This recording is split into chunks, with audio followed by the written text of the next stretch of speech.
अस्सलामुअलैकुम, बोल न्यूज़ के साथ मैं हूं फाइक। आगाज करेंगे अफसोसनाक खबर शामिल करेंगे। हब से हब में खौफनाक ट्रैफिक हादसा पेश आया है। गिडानी मोड़ के करीब कार की मोटरसाइकिल को टक्कर, तसादुम के बाद कार और मोटरसाइकिल में आग भड़क उठी। 3 अफराद झुलसकर जाम बहक हो गए हैं। रेस्क्यू हुकाम के मुताबिक कार और मोटरसाइकिल पर ईरानी पेट्रोल लोड था। अपडेट कर रहे हैं आपको, हब में खौफनाक ट्रैफिक हादसा पेश आया है। गडानी मोड़ के करीब कार की मोटरसाइकिल को टक्कर, तसादुम के बाद कार और मोटरसाइकिल में आग भड़क उठी। 3 अफराद झुलसकर जाम बहक हो गए। रेस्क्यू हुकाम के मुताबिक कार और मोटरसाइकिल पर ईरानी पेट्रोल लोड था। अमेरिका ने असिस्टेंट सेक्रेटरी डोनाल्ड लू के खिलाफ इल्ज़ामात को झूठा करार दे दिया। तर्जुमान अमेरिकी महकमा खारजा मैथ्यू मिलर का कहना है कि डोनाल्ड लू के खिलाफ इल्ज़ामात झूठे हैं। बिलाशुबा अमेरिकी हुकाम के खिलाफ किसी भी धमकी को संजीदगी से लेते हैं, सिफारतकारों की हिफाजत और सलामती को खतरे में डालने की मजम्मत करते हैं। एक सवाल के जवाब में कहा कि अमेरिका को भारत के शहरियत तरमीमी एक्ट की नोटिफिकेशन पर तशवीश है। कानून पर गौर कर रहे हैं, इस एक्ट को कैसे नाफिज किया जाएगा। मजहबी आज़ादी का एहतराम, कौमियत के लिए बराबरी का सुलूक बुनियादी जमहूरी असूल है। आगे बढ़े और अभी आपको बताएं कि IMF मिशन और पाकिस्तान की मुआशी टीम के मुज़ाकरात का पहला दिन। IMF ने डू मोर का मुतालबा कर दिया। रियल एस्टेट सेक्टर, मैन्युफैक्चरर शोबे और रिटेलर्स पर टैक्स लगाने का मुतालबा कर दिया। पाकिस्तानी हुकाम से मुलाकात में IMF वफ़द ने फर्टिलाइज़र प्लांट्स को सस्ती गैस फराहमी पर तशवीश का इजहार किया। पैसा चाहिए, कर्ज लेना है तो शराइत तो मान न होंगी। IMF वफ्द ने पहले ही रोज मुतालबात, अहकामात और हिदायत की फहरिस्त थमा दी। टैक्स उमूर पर बातचीत में आमदनी बढ़ाने की बात कर दी। तामीराती शोबे के लिए खुसूसी टैक्स निज़ाम खत्म करने का मुतालबा कर दिया। सनतों को मराद के लिए FBR काबीना के सवाबदीदी इख्तियार मनसूख करने की तजवीज़ भी देते हुए गैर मुनाफा बख्श तंजीमों के लिए टैक्स छूट खत्म करने के अहकामात का भी कह दिया। IMF वफ्द ने नेशनल टैक्स काउंसिल के TORs में तोसी का मुतालबा करते हुए खैराती इदारों को हासिल टैक्स मराद का दोबारा जायजा लेने की हिदायत भी कर दी। मालियाती इदारे की टीम ने वजारत खजाना में टैक्स पॉलिसी यूनिट कायम करने की सिफारिश करते हुए तजवीज दी कि वफाक टैक्स वसूली के लिए सूबों से ताउन बढ़ाए।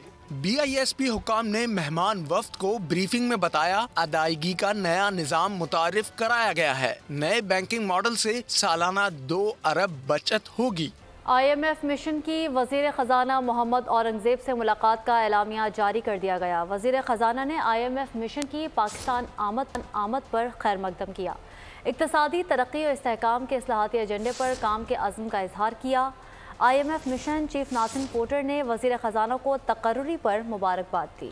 मिशन के साथ मुआशी इंडिकेटर्स, मालियाती इस्तेहकाम पर हुकूमती कोशिशों पर बातचीत की गई।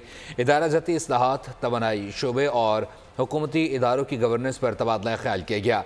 वज़ीर ख़जाना ने IMF की मुसलसल हिमायत पर इजहार तशक्कुर किया।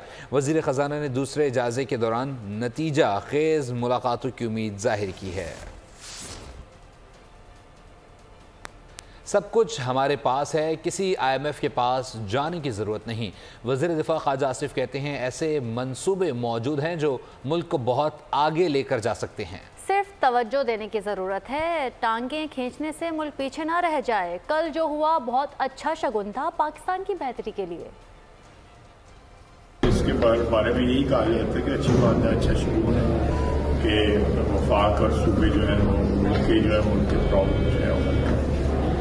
आज IMF के डेलीगेशन आ गए हैं सर, किस उम्मीद के साथ हैं अभी इस वक्त पाकिस्तान की हमने IMF डेलीगेशन की बजाय जो है अपनी हरकतें जो है ठीक करके हैं, सबको ठीक हो जाए, किसी IMF वगैरह की जरूरत नहीं हो। हमारी मुसीबत का, हमारी बीमारी का इलाज हमारे पास है, वो हम करना चाहते हैं तो इंशाल्लाह ताला हो जाएगा।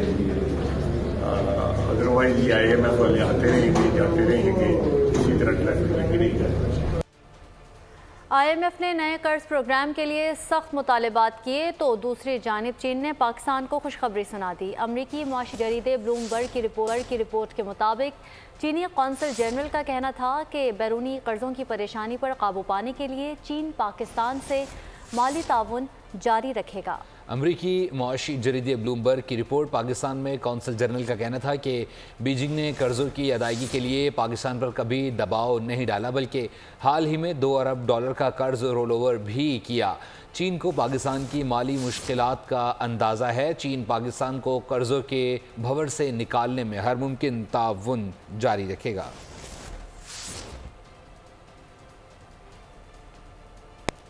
वज़ीर-ए-आज़म शहबाज शरीफ की ज़ेर सदारत मईशत की तरक्की से मुताल्लिक़ इजलास। मुल्क की तरक्की के लिए 5 साला मुआशी रोड मैप पेश किया गया। महंगाई में कमी, गुरबत का खात्मा और रोज़गार की फराहमी रोड मैप का हिस्सा। वज़ीर-ए-आज़म का कहना था कि तमाम स्टेक होल्डर से प्लान पर अमल दरामद के लिए मुशावरत की जाए। मईशत के इस्तेहकाम के लिए मनसूबों पर अमल दरामद यकीनी बनाया जाए। मनसूबों पर अमल दरामद का शेड्यूल बनाकर पेश किया जाए। हुकूमती अखराजात को कम करेंगे। गरीब आवाम के पैसे को मज़ीद ज़ाया नहीं होने दूंगा। आइंदा 5 बरस में मुल्की मईशत को तरक्की की राह पर गामज़न करना है। डिजिटलाइजेशन और जिद्दत से महसूलात बढ़ाएंगे। ज़री शोबे में भी जिद्दत से फ़ी एकड़ पैदावार बढ़ाएंगे।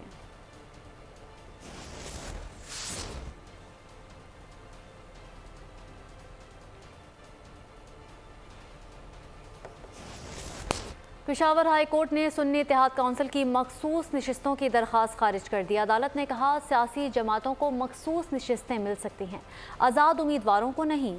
मखसूस नशिस्तें इंतखाबात में हिस्सा लेने वाली जमात को दी जाती हैं। ये नहीं कि एक सियासी जमात बाहर बैठी हो, इंतज़ार करे कि आज़ाद अरकान उनको ज्वाइन करेंगे।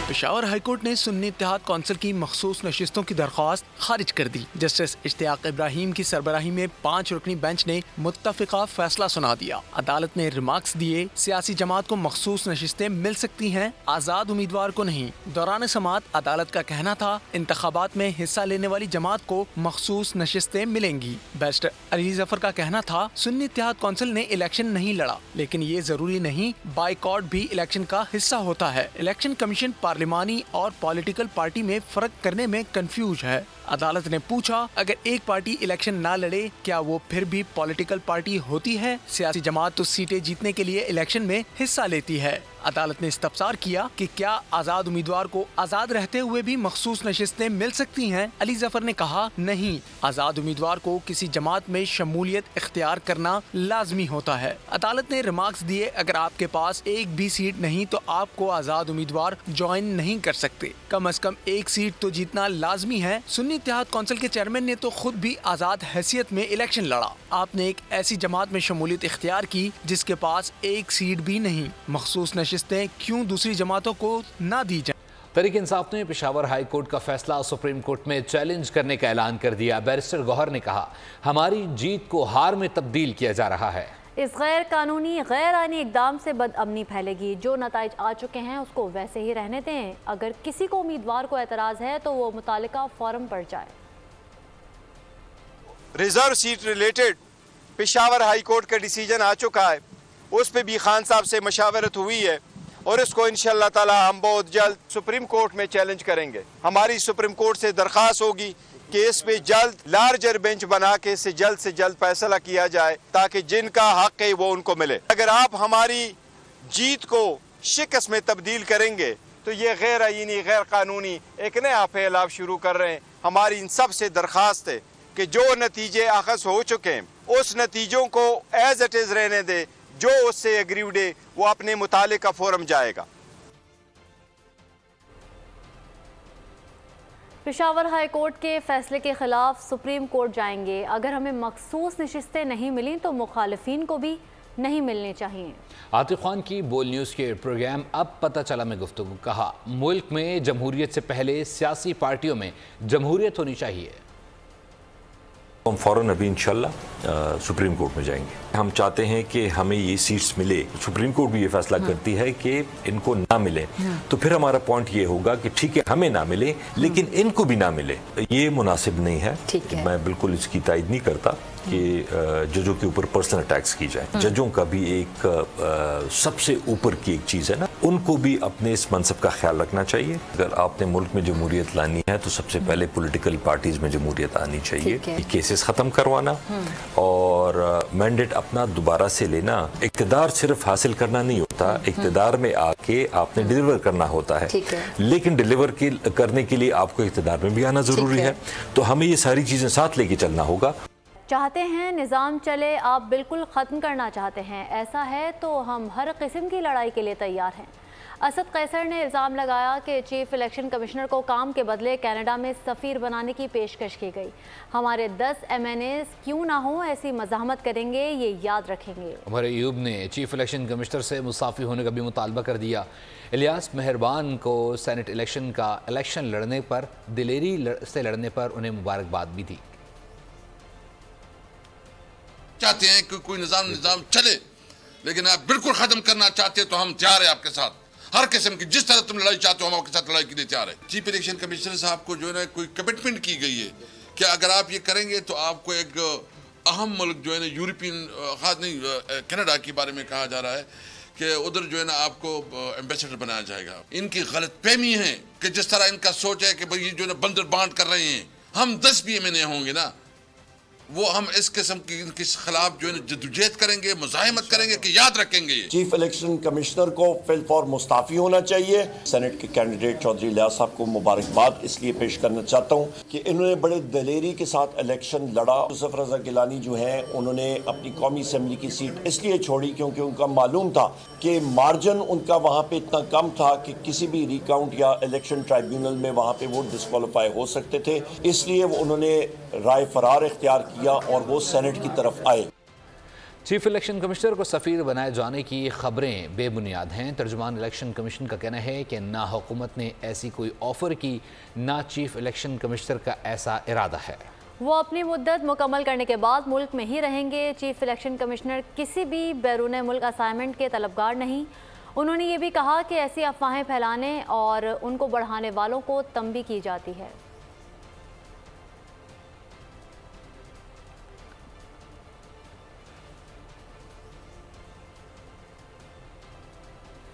और अब बात मौसम की। गिलगित बल्तिस्तान में शदीद सर्दी रुखसत होते ही फूलदार और दरख्तों पर फूल खिल गए। मौसम की ताज़ा तरीन सूरत हाल जानते हैं बोल न्यूज़ के नुमाइंदे नदीम खान से। जी नदीम, बताइए। जी बिल्कुल, गिलगित बल्तिस्तान में शदीद सर्दी का जोर टूट चुका है और गिलगित बल्तिस्तान का मौसम जो है, गिलगित बल्तिस्तान के बाला इलाकों समेत मैदानी इलाकों का मौसम जो है वो निहायत खुशगवार हो चुका है और हर जानिब बादाम, खुबानी, आड़ू के जो है वो फूल खिल गए हैं। फलदार दरख्तों पर जो है वो फूल खिलने से ही पूरा इलाका और लोग इसको किस तरह इंजॉय कर रहे हैं। हमारे साथ कुछ दोस्त मौजूद हैं, इनसे जानने की कोशिश करते हैं। सर ये बताएं कि बहार की आमद हो गई है, फूल खिल गए, लोग कैसे इंजॉय करते हैं इसको? बहार तो बहार ही होती है, क्योंकि जब सख्त सर्दियां ख़त्म होती है तो गिलगित बल्तिस्तान में इसको स्प्रिंग ब्लॉसम का मौसम कहा जाता है। जितने हमारे फलदार दरख्त है जिसमें जो भी है, जैसे आपने इंट्रो में ले लिया, जिसमें चेरी ब्लॉसम हो गया, आपका बादाम का ब्लॉसम हो गया, आड़ू का ब्लॉसम, एप्पल का ब्लॉसम, ये तमाम ब्लॉसम्स जो है वो डिफरेंट कलर्स देते हैं और वैली के अंदर एक नई जहद सी, एक बहुत खूबसूरत बन जाती है वैली जो है। और ये मौसम जो है हमारा तकरीबन एंड ऑफ फरवरी मार्च के स्टार्ट से शुरू हो जाता है, जाके बालाई इलाकों तक ये मई के एंड तक चलता है। जी बिल्कुल, जैसे मंजर साहब का कहना था कि चेरी ब्लॉसम है, बड़ी तादाद में सयाह जो है वो गिलगित बल्तिस्तान का रुख करते हैं। हुकूमत को भी चाहिए कि वो सयाहों को खुसूसी तौर पर सहूलियात मुहैया करें। बहुत शुक्रिया, मैं अपडेट कर रहे थे। आगे बढ़े, अभी आपको बताएं कि अल्लाह वज़ीर आज़म शहबाज शरीफ को मुल्क को बहरान से निकालने की हिम्मत दे। अब कुछ भी कहें, नौजवान मुस्तकबिल हैं। गवर्नर सिंध कामरान टिसोरी की कराची नुमाइश पर सहरी में शिरकत के बाद मीडिया से गुफ्तगू कहा, अब 1 विंडो प्रोजेक्ट शुरू होंगे। मुल्क को बहरान से निकालेंगे तो ओवरसीज़ पाकिस्तानी मुल्क में सरमायाकारी करेंगे। गवर्नर सिंध ने बच्चों की किफ़ालत का बेड़ा भी उठा लिया। कहा, जो अपने बच्चों की किफ़ालत नहीं कर सकते वो गवर्नर हाउस ले आएं, मैं किफ़ालत करूंगा।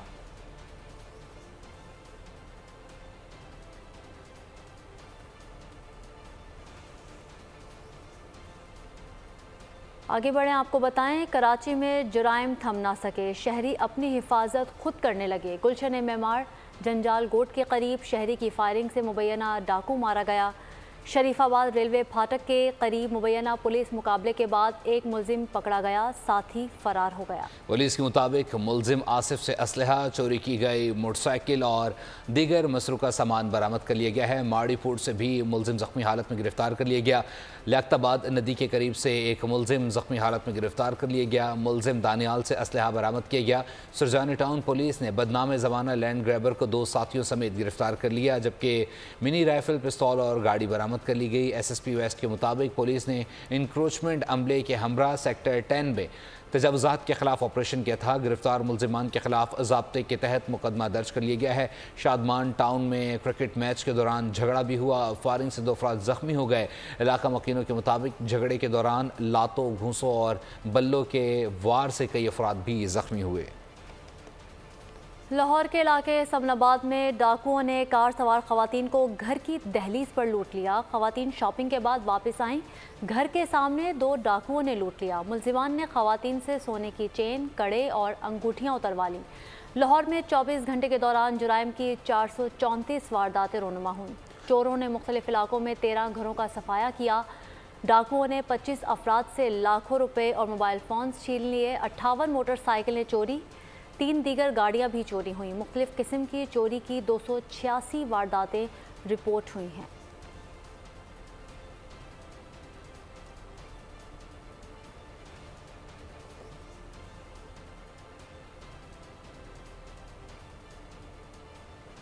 Commander Bahrain national guard general Sheikh Mohammed bin Isa bin Salman al Khalifa का नेवल हेडक्वार्टर्स इस्लामाबाद का दौरा।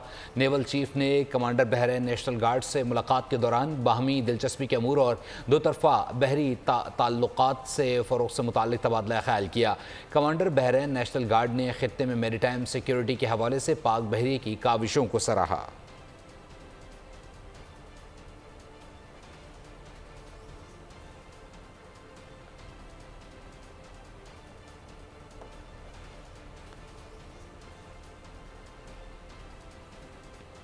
बात करते हैं गज़ा की। इसराइल की फ़लस्तीनियों के खून की प्यास ना बुझी, हर तरफ खून, लाशें और मलबे का ढेर। सहूनी फोर्सेस ने खुराक के मुंतज़िर फ़लस्तीनियों को निशाने पर रख लिया। मशरक़ी गज़ा में इमदाद के मुंतज़िर शहरियों पर हमला, बोरिज कैंप और शेख रिजवान पर भी बमबारी। 13 फ़लस्तीनी शहीद, मुतादिद ज़ख्मी हुए। 24 घंटे के दौरान 69 फ़लस्तीनियों की शहादतें, शहदा की मजमूई तादाद 31,400 हो गई। इसराइल के खिलाफ 8 अमरीकी सेनेटर्स ने सदर जो बाइडन को ख़त लिख दिया। हमास ने इसराइल की फ़ौजी इमदाद और खुली हिमायत पर अमरीका को नस्लकुशी में बराबर का जिम्मेदार करार दे दिया। कहा, सहूनी फ़ौज की जानिब से फ़लस्तीनियों का कत्लेआम जारी है। आलमी बरादरी की खामोशी इसराइल को मज़ीद जराइम के लिए ग्रीन सिग्नल है। अक़वाम मुत्तहिदा और अरब ममालिक कत्लेआम रुकवाने के लिए फ़ौरी मुदाखलत करें।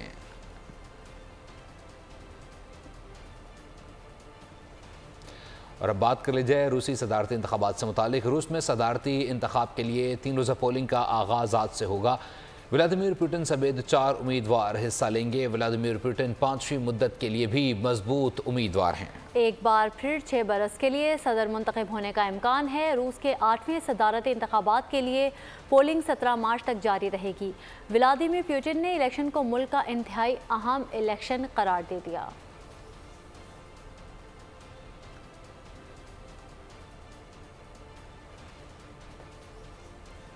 यूरोप अमन चाहता है तो जंग के लिए तैयार रहना पड़ेगा। फ्रांसीसी सदर का कहना है कि यूक्रेन की फौज हार गई तो व्लादिमीर पुतिन उस पर नहीं रुकेंगे। यूक्रेन की शिकस्त से यूरोप की साख 0 हो जाएगी।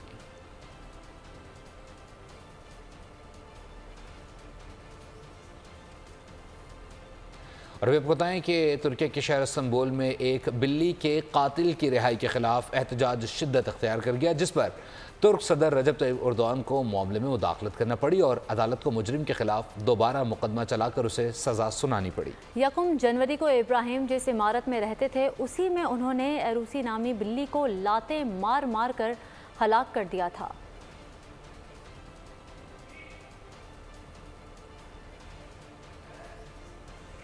15 मार्च इस्लामोफोबिया से निमटने का आलमी दिन। इस्लामोफोबिया मुसलमानों के खिलाफ खौफ, तासुब और नफरत का नाम है जो ऑनलाइन और ऑफलाइन दुनिया में मुसलमानों के खिलाफ इश्तियाल, दुश्मनी और अदम बर्दाश्त को हवा देता है। इस्लामोफोबिया नज़रियाती, सियासी, मजहबी दुश्मनी, सकाफती और नस्ल परस्ती के ज़रिए मुसलमानों की खुसूसी अलामतों और तालीमात को निशाना बनाती है। पाकिस्तान ने इस्लामोफोबिया के ख़िलाफ़ आलमी सतह पर आवाज़ बुलंद की और 15 मार्च 2022 को अक़वाम मुत्तहिदा की जनरल असम्बली में उससे मुताल्लिक़ करारदाद भी पेश की।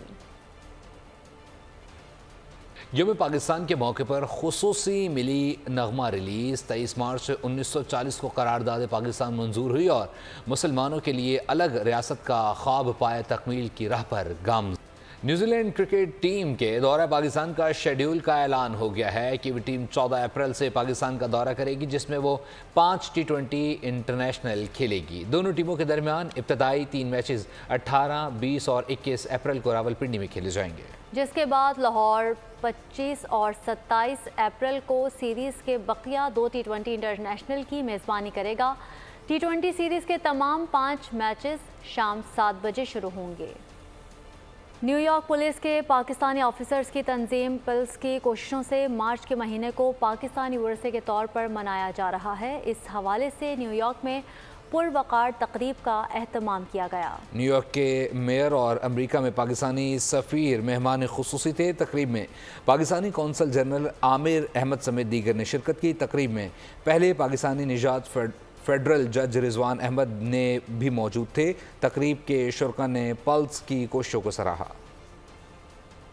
मुल्क की मईशत के लिए ज़बरदस्त खबर, रमा बरस बच्चों के एक्सपोर्ट में ज़बरदस्त इजाफा हुआ है। चीफ एग्जीक्यूटिव का कहना है कि पाकिस्तान चीन को बच्चों के एक्सपोर्ट में अव्वल नंबर पर आ गया है। COT डेब ज़ुबैर मोतीवाला ने ये खुशखबरी एक तकरीब में दौरान गुफ्तगू सुनाई। उन्होंने कहा, रवा बरस तिल के बीजों की एक्सपोर्ट $380 मिलियन तक पहुंच चुकी है। उम्मीद है कि इस साल के अख्ताम तक $450 मिलियन तक पहुंच जाएगी। सेसमे सीड या तिल जिसको कहते हैं, वो एक्सपोर्ट में इसका कोई शुमार ही नहीं था। अल्हम्दुलिल्लाह इस साल जो है वो $380 मिलियन की एक्सपोर्ट हो जाएगी, जिसके अंदर इंक्रीज कोई 242% का। तो एक बहुत बड़ी चीज़ है, जो एक ऐसी आइटम जो कभी एक्सपोर्ट होती नहीं थी पाकिस्तान से।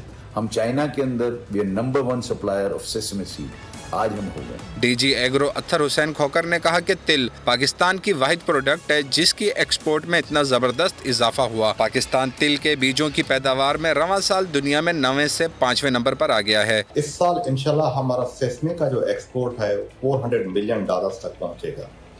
ये पाकिस्तान की वाहिद प्रोडक्ट है जिसमें इतना जो है एक ह्यूज जंप आया है एक्सपोर्ट में। हम दुनिया में 9 से 5वें नंबर पे आ गए हैं और चाइना में इस साल इंशाल्लाह हम नंबर 1 होंगे इन दी एक्सपोर्ट ऑफ सेसमी। तिल के बीजों की पैदावार का 92% हिस्सा पंजाब से आता है और TDEP ने इसकी पैदावार बढ़ाने के लिए पंजाब में खसूसी आगाही मुहिम शुरू कर दी है। बुलेटिन के आखिर में आपको बताएं कि सऊदी अरब में किंग अब्दुल अजीज़ लाइब्रेरी में कुरान पाक के नादिर और नायाब कदीम नुस्खों की नुमाइश का एहतमाम किया गया, जिसमें 13वीं सदी के कुरान पाक के नुस्खे भी रखे गए। इफ्तिताही तकरीब में अहम सऊदी और दीगर गैर मुल्की शख्सियात शरीक थीं। किंग अब्दुल अजीज पब्लिक लाइब्रेरी के सुपरवाइजर फैसल बिन मोहम्मद का कहना था कि लाइब्रेरी की मिल्कियत में 350 ऐसे कुरान पाक के नुस्खे मौजूद हैं जो इस्लामी दौर के इब्तदाई दौर में लिखे गए। रमजानुल मुबारक के हवाले से सजाई गई नुमाइश को शुरका ने बेहद सराहा। इनका कहना था कि पूरी दुनिया के मुसलमान जिस तरह से कुरान मजीद से मोहब्बत और इसकी तालीमात पर अमल पैरा हैं वो काबिले सताइश है। इसी के साथ ही फिल वक्त न्यूज़ स्टूडियो से इतना ही। बाखबर रहने के लिए देखते रहिए बोल न्यूज़। सब्सक्राइब करें और बेल दबाएं ताकि कोई खबर रह न जाए।